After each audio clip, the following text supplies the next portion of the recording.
¿Cómo andan? Buenas noches. Es un placer estar acá. Y como mencionaban recién, la idea es poder compartir con ustedes lo que yo entiendo que puede llegar a ser la forma del futuro cercano o inmediato que estamos viviendo en este momento. Así que respetando el template de TED. Ahora, hablando con varios, nos poníamos a pensar y a cuestionar esto de, che, ¿vieron que está pasando esto de los vinilos? Y hay como una ganas de reconectar desde otro lado, ¿no? Más analógico. No sé, mi hijo quiere estudiar literatura y nosotros los domingos nos juntamos, invitamos a un profesor de filosofía o volvimos a leer, a la lingüística, a la antropología, a la sociología. Che, y si en vez de aprender inglés, aprendemos mejor español y empezamos a leer un poquito de cosas más dignas y empezar a consumir otro tipo de contenidos.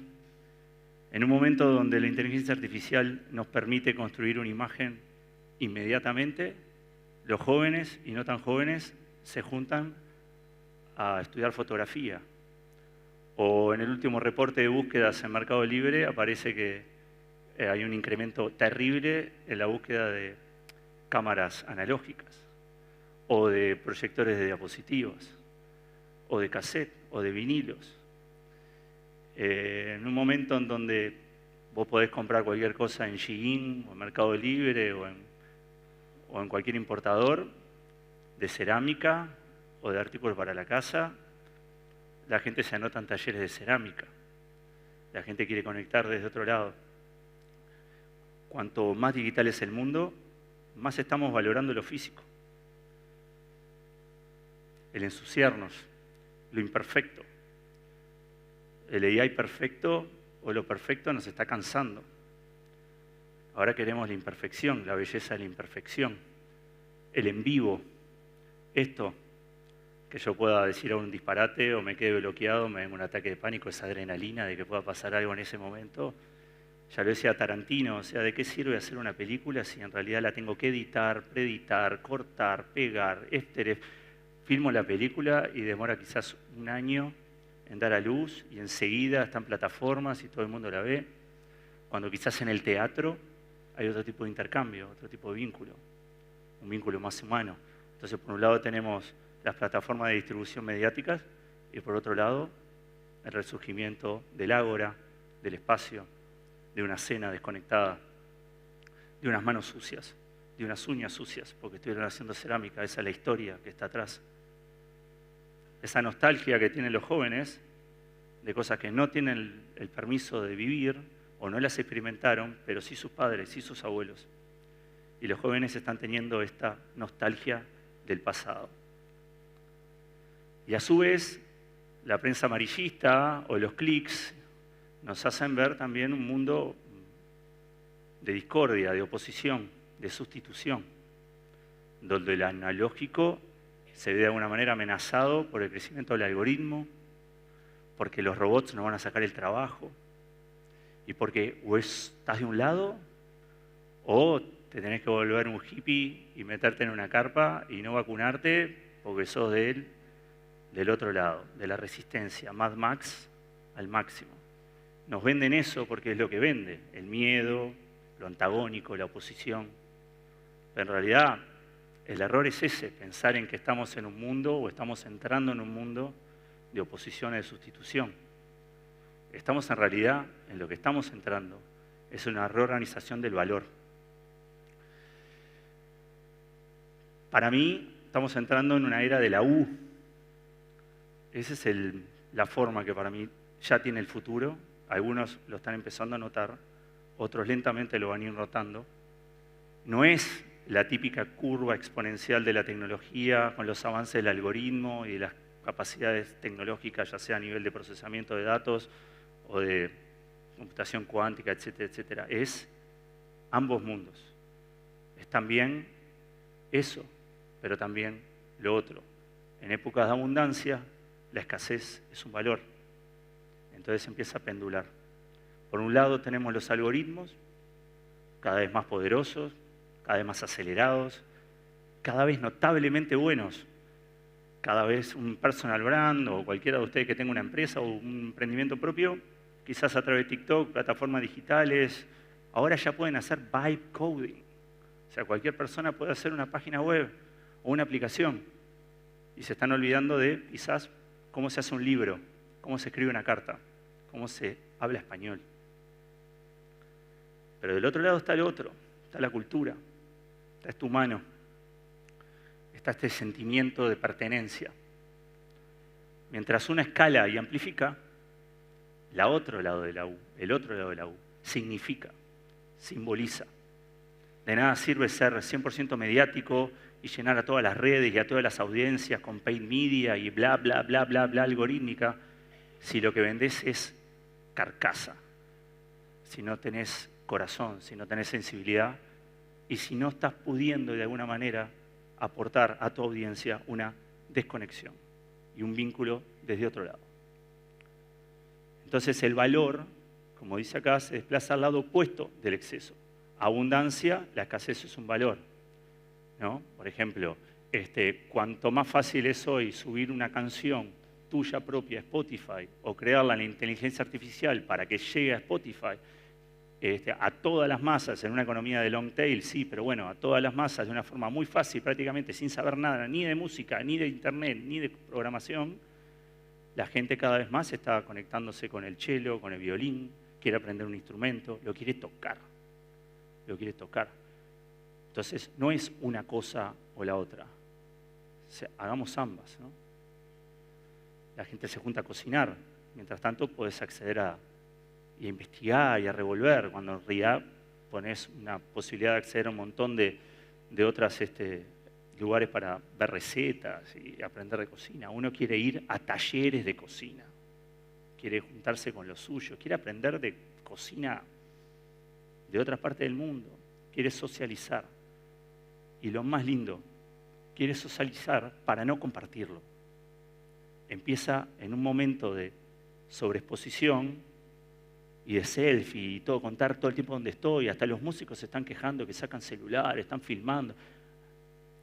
En un momento de eso, está bueno fui a un lugar que tenés que ir. Ese FOMO, el Fear of Missing Out, o sea, que empieza a funcionar eso de, te lo perdiste, no lo puedo encontrar en plataforma, flaco, te lo perdiste. Ya fue. Y esta charla la van a subir en internet, sí, la vamos a subir en internet porque forma parte de una plataforma, pero idealmente, en el futuro que viene, te la perdiste, flaco. No fuiste, te la perdiste. Hubo esto, te lo perdiste. Basta de, no voy, lo veo después. No funciona así. Jodete. Pero no vivimos en una época digital. La época digital es cuando yo tenía una empresa de tecnología y todo el mundo decía que tenía su departamento digital o tenía un equipo digital. Lo digital llegó, pero ahora ya es un commodity lo digital. O sea, ¿qué es vivir en un mundo digital? En realidad vivimos en una época post-digital. Porque lo digital ya se comoditizó, no es ventaja, o sea, es infraestructura.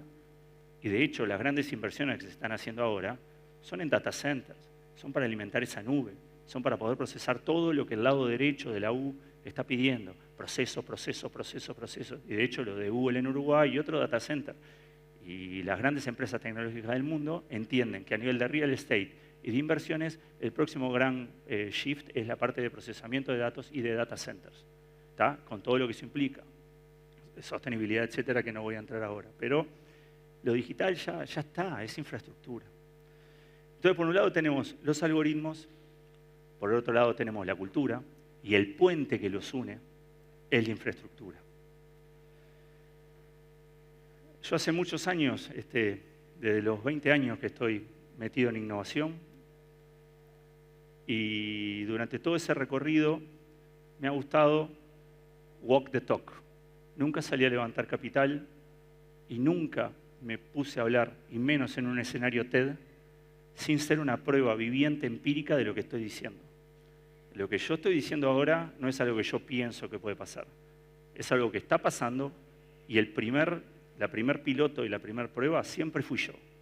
Siempre. Walk the talk. Decí lo que haces, hacé lo que decís, probalo vos primero, convenceme desde tu práctica, desde tus riesgos, y después venime a convencer. Entonces, en el año 99 yo estaba estudiando arquitectura sin pensar que la arquitectura era la infraestructura, suelo, piso, base de este puente. Porque nosotros tenemos de un lado los ladrillos, la construcción, el lugar donde nosotros ejecutamos estos encuentros, vivimos la cerámica, el taller, que es la arquitectura, la parte física, pero dejé arquitectura. Decidí lanzar todo, arriesgarme, abandonar la arquitectura y dedicarme en el año 99 a las telecomunicaciones, con 21 años. Con 21 años le tuve que contar a mis padres que dejaba la arquitectura, que era de una empresa familiar, y decidí embarcarme en este camino donde nadie sabía lo que era Internet, nadie sabía cómo funcionaba Internet, y menos sabían lo que era un servidor, un dominio, una casilla de correo. Y ahí tampoco había Internet en Uruguay. Había, pero no del estilo que Dedicado, que era una compañía que lo estaba promoviendo, y me vi instalando antenas inalámbricas en las azoteas de los edificios. En el año 99, seteando la primera grilla de Internet de conectividad del Uruguay. O sea, poniendo suelo, poniendo infraestructura para el lado de la derecha. O sea, por un lado estaba al lado de la izquierda con la arquitectura y para el lado de la derecha con las telecomunicaciones y el grid de Internet. Y estas son todas las cosas que hasta hace 2 años, 3 años fui haciendo durante 25 años de carrera, ¿no? Monté el primer ISP, uno de los primeros ISPs del Uruguay, un Internet Service Provider, donde obviamente conectábamos Internet, etc. Transité este lado de la U, una compañía que resultó ser bastante exitosa, de Electric Factory, una audiovisual, otra de minería de datos, que siguen existiendo todas estas, algunas han sido adquiridas. Synergiatech, que era el primer Fab Lab de Internet of Things en el Uruguay, que era cuando la tecnología ya empezó a trascender objetos y eran objetos conectados a Internet que de alguna manera a través de sensores o lo que sea nos comunicaban a nosotros. Rabbit, que era una aceleradora. De Electric Academy, que teníamos niños en una posibilidad de estudiar cursos y educación para chicos que no tenían la posibilidad de estudiar robótica, electrónica, etc.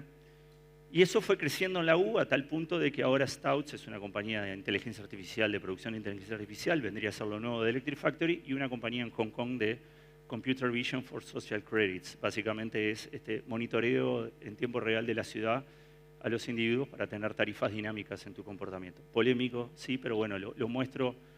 Todas estas compañías son fundadas, no gerenciadas, pero sí fundadas por mí, yo soy parte, pero bueno, llevo desde el ISP, desde lo que es el tema de tener la infraestructura, a algo que ya parece de Black Mirror, ¿no? Pero hace 14 años, en una charla TED, escuché a quien hoy es mi socio, el señor Pablo Casacuberta, de alguna manera, de alguna forma parecida a esto, al menos yo lo interpreté así, era: el largo de nuestra vida es finito, pero el ancho depende de nosotros. Y ahí tuve un quiebre bastante importante en mi vida y me di cuenta que lo que estaba haciendo en el mundo de la tecnología ya estaba casi convirtiéndose en cómo me presentaban, un empresario, una persona de la tecnología. Las empresas me llamaban para eso, las personas me llamaban para eso. Me empecé un poco, como decía Jimmy, a aburrir, a estar muy en la zona de confort y decidí expandir el ámbito de mi experiencia. Y una de las cosas que hice fue vender mis compañías al Grupo Cisneros y otras más, y me empecé a dedicar al otro lado de la U, con todos estos proyectos que existen hoy, que están sucediendo y que son prueba viviente de lo que yo les digo está sucediendo, va a suceder, y los invito a participar. GENDES, Center of Art and Science, es un lugar que tenemos con Pablo Casacuberta y Andrea Aroba, donde hacemos espectáculos de artes escénicos, teatro, escritura y también audiovisuales. Hicimos una película que se llama Soñar Robots, que es una película sobre los chicos de robótica del interior que ganaron las Olimpiadas. Pero después, ¿qué pasa? Okay, tenemos un nuevo lugar de audiovisual que no es tecnológico y apunta a otro carácter más humano de las necesidades para masificar y para contar lo bueno que está pasando.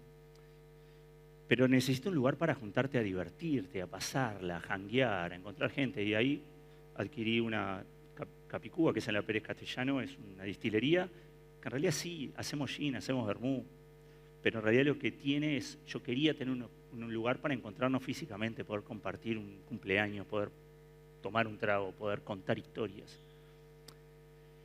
También otro lugar que se llama The Apartment, que es un lugar para hostear cenas. y hosteo cenas y, por ejemplo, había escuchado a Carolina, sí, podría alquilar el espacio en Airbnb, pero no lo alquilo en Airbnb, se lo alquilo a marcas para que generen experiencias con un chef privado o simplemente una charla diletante con 12 personas que se te ocurra para juntarse en el Palacio Salvo. Y a su vez ahí corro una radio. Y me decís, ¿radio, Juan? ¿Pasaste de Computer Vision y Social Credits a una radio? No pasé de un lugar al otro. Están ambas sucediendo al mismo tiempo. Estoy jugando a dos puntas, porque el futuro es ese. La radio lo hago con Felipe Reyes, que era el dueño de La Ronda y Galgomundo, y básicamente lo que hacemos tiene un puro, exclusivo objetivo, que es cuidar la cultura que nosotros deseamos de nuestras épocas, de Dylan, de Vedder, del rock, del blues, pero sobre todo darle visibilidad a artistas emergentes que nadie les da ni un minuto porque no son mainstream. Entonces mi rol, junto con estos emprendimientos, es captar, curar y a través de la otra U, visibilizar. Tenemos una editorial, como decía hoy los jóvenes o la gente quizás tiene mucho más claro cómo hacer una aplicación que cómo crear un fanzine, crear un libro, crear un ensayo y publicarlo y distribuirlo alrededor del mundo. Bueno, esta editorial, a su vez, está enfocada 100% en artistas emergentes, nuevamente. Personas que no tienen miles de dólares o no tienen una editorial que los edite por millones o los sponsoreen. Simplemente gente que hace garabatos y le hacemos un fanzine y de baja tirada se los publicamos. Y me decís, Juan, ¿y dónde los vendés? Bueno, lo distribuimos con distribuidoras tradicionales, pero también, ¿saben qué? Tengo un kiosquito de los de 18, ¿se acuerdan? Esos de 18 que estaban todos hechos percha. Bueno, uno de esos kiosquitos, el que está bajo el Palacio Salvo, lo recondicionamos. Soy miembro del sindicato de canillitas ahora. En serio, yo voy todas las mañanas a las 7:30 de la mañana a buscar los diarios, que después se los doy al Milton, que ahora les voy a contar quién es Milton, para que esté ahí. Obviamente no lo hago porque tengo un P&L exitoso terrible por ese kiosquito. Lo hago porque ese kiosquito es la primer boca cultural que tienen muchos escritores que no los aceptan en una distribución tradicional o no pueden entrar a las grandes librerías. Entonces, la resiliencia, el juego, el balance, el pendular, está ahí, en el puente. Por un lado tenemos la humanidad para diferenciar y por otro lado la tecnología para expandir. Pero no se puede tensionar. Tecnología para expandir, ¿qué? Boludeces, sin profundidad, no resiste. La humanidad para diferenciar, sin que nadie las vea, tampoco resiste. Termina siendo un capricho. Entonces lo que hay que hacer es jugar en ambas puntas.